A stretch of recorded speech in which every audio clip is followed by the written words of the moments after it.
Chapter 10. Sri Sadguru said, Sri Krishna, the indwelling witness of all the three worlds, does not entertain caste differences. Yet the Brahmanas, who vaingloriously consider themselves to be learned, nurture prestige and thus are deluded.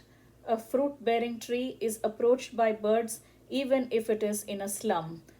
A non fruit bearing tree is never sought by any, even if it is found where the Brahmanas live. In the same way, the life of a human being becomes successful only with nurturing devotion to Sri Krishna. Even a low born person is venerated by noblemen if he possesses implicit devotion to Lord Sri Hari. What is the use of quarreling on the basis of birth? A true bhakta is a noble man. One who is bereft of devotion to Sri Vishnu is low class despite his supposed high birth. A virtuous man named Kanakadasa was the disciple of Sri Vyasaraja. He was firmly rooted in truthfulness and observance of Dharma. He was kind to all living beings and possessed blemishless knowledge. Although born of low caste, he was actually a great Bhagavatottama, and his thought was thoroughly absorbed in realization of Sri Vasudeva. He was to worship Lord Adikeshava every day, unfailingly. Dancing and singing in praise of the Lord, he experienced spiritual bliss. Though he was once very rich, the great man became poor as he was very generous and gave away all his wealth to the poor.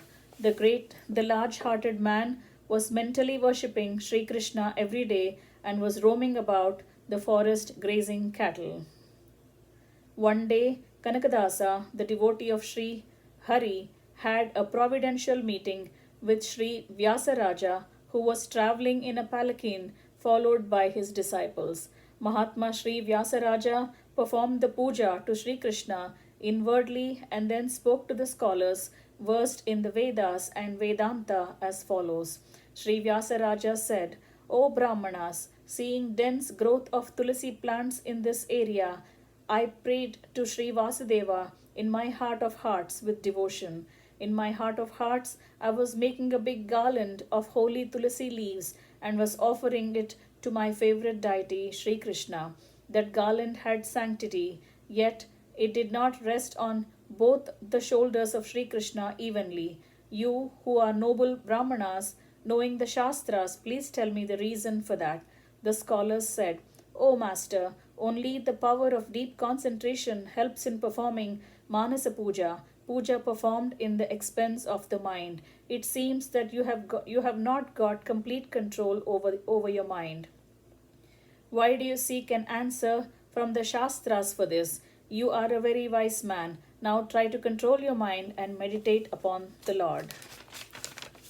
Sri Sadguru continued, as the Brahmanas were thus speaking to Vyasaraja, the Yatishvara Kanakadasa came there, stood at the distance and bowed to them all.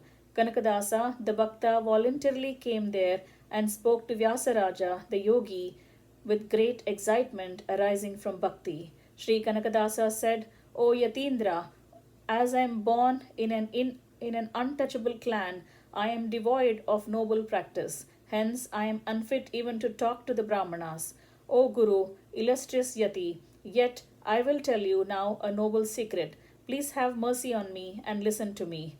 O Lord, the garland of tulsi offered by you did not fall on the shoulders of Sri Krishna, the wearer of fragrant flower garland. Rather, it was tied onto the tip of the churning rod in his hand. Sri Vyasaraja said, O noble Vaishnava, how did you, born of low caste, know this secret which is not known even to the scholars? Tell me at once. Sri Kanakadasa replied, O Lord, just now I was meditating upon Sri Krishna.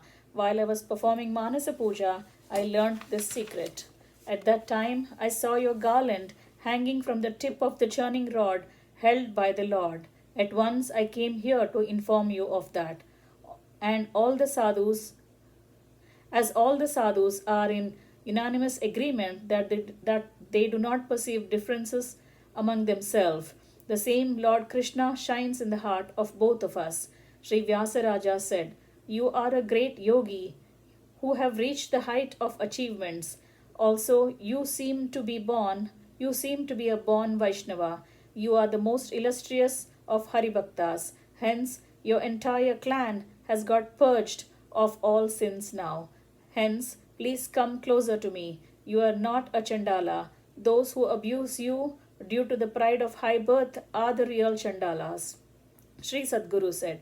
Speaking thus, Shri Vyasaraja, through, je- though jealous of observing the Vedic code of conduct, though zealous of observing the Vedic code of conduct, embraced Kanakadasa with all affection. The magnanimous Vyasaraja initiated Kanakadasa to the secret mantra, blessed him with the mudra of the Vaishnavas, and offered him the sanctified water of the Lord's feet wash. Shri Vyasaraja also blessed him with noble service of playing on the bheri, the percussion instrument like the mridanga, regularly in the sacred temple of Sri Krishna during the puja. Thus ends chapter 10 entitled Sri Kanakadasa Charitam 1 of book 3 of Sri Vaishnava Samhita, composed by Sri Krishna Premi Swamigal.